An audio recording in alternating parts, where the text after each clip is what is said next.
पाकिस्तान, लहू से लिखी गई आजादी की कहानी, आजादी की पहली चिंगारी। साल 1957, धुआं, आग और मौत का साया। पूरा भारत एक ज्वालामुखी की तरह फट पड़ा था। अंग्रेजों की संगीनों के सामने भारतीय वीरों की तलवारें गरज रही थीं। एक नौजवान, चेहरे पर धूल और लहू के छींटे, हाथ में चमकती तलवार और आंखों में आजादी की आग। यह सिर्फ एक लड़ाई नहीं थी, यह एक इनकलाब की शुरुआत थी। सर सैयद अहमद खान, इल्म की रोशनी। गुलामी के अंधेरे में एक आदमी खड़ा हुआ। सर सैयद अहमद खान, एक पुरानी लकड़ी की मेज, सामने खुले हुए कागज और हाथ में एक कलम।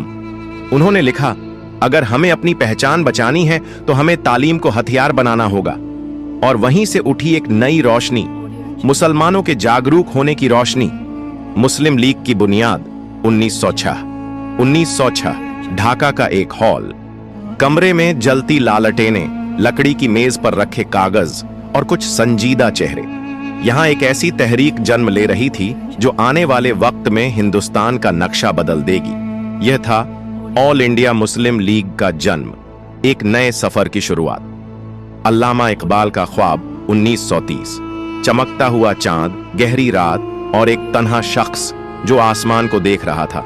अल्लामा इकबाल, उनके दिल में एक ख्वाब था, एक अलग वतन का ख्वाब जहां मुसलमान अपनी पहचान के साथ जी सकें। और उसी ख्वाब ने पहली बार पाकिस्तान का तसव्वुर पेश किया, एक सरजमीन जो सिर्फ किताबों में नहीं, हकीकत में भी बनेगी। 1940, लाहौर प्रस्ताव।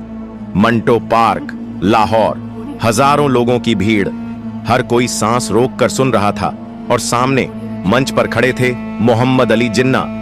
उनका लहजा सख्त था, आंखों में यकीन था। उन्होंने ऐलान किया, अब कोई ताकत हमें अलग मुल्क बनाने से नहीं रोक सकती। और वह दिन इतिहास में हमेशा के लिए दर्ज हो गया।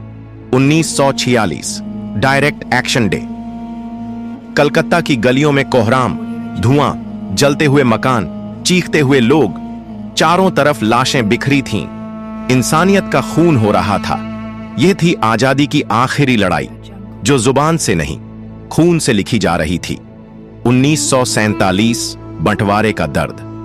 एक ट्रेन जो पाकिस्तान की तरफ बढ़ रही थी, लेकिन वो सिर्फ सफर नहीं था, वो दर्द की एक दास्तान थी। मासूम बच्चे अपनी माओं से बिछड़ रहे थे, औरतें चीख रही थीं, मर्द अपने घरों को आखिरी बार देख रहे थे। यह आजादी थी, लेकिन लहू से भरी हुई आजादी। 14 अगस्त 1947, पाकिस्तान का जन्म। कायदे आजम मोहम्मद अली जिन्ना पाकिस्तान की असेंबली में खड़े थे।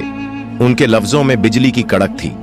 आप आजाद हैं, आप अपने मंदिरों में जाने के लिए आजाद हैं, अपने मस्जिदों में जाने के लिए आजाद हैं।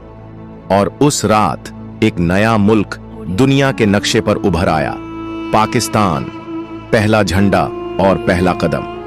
कराची में हजारों लोग इकट्ठा थे। घड़ी की सुई ने 12 बजाए और पाकिस्तान का पहला झंडा आसमान में लहरा उठा। वह सिर्फ कपड़े का टुकड़ा नहीं था, वह एक पूरी कौम की कुर्बानियों की पहचान थी। जिन्ना की आखिरी तकरीर 1948, कमजोर जिस्म लेकिन अजीम रूह। मोहम्मद अली जिन्ना की तबीयत बिगड़ रही थी, लेकिन उनकी आवाज में वही पुराना जोश था। उन्होंने कहा, पाकिस्तान हमेशा जिंदा रहेगा। और आज पाकिस्तान उसी यकीन के साथ आगे बढ़ रहा है। अंतिम शब्द, पाकिस्तान। यह सिर्फ एक देश नहीं, यह एक जज्बा है। यह उन लाखों लोगों का ख्वाब है जो अपने खून से इस धरती को सींच कर चले गए। यह एक इनकलाब की कहानी है, एक कौम की तकदीर है, और यह हमेशा रहेगा। यह पाकिस्तान है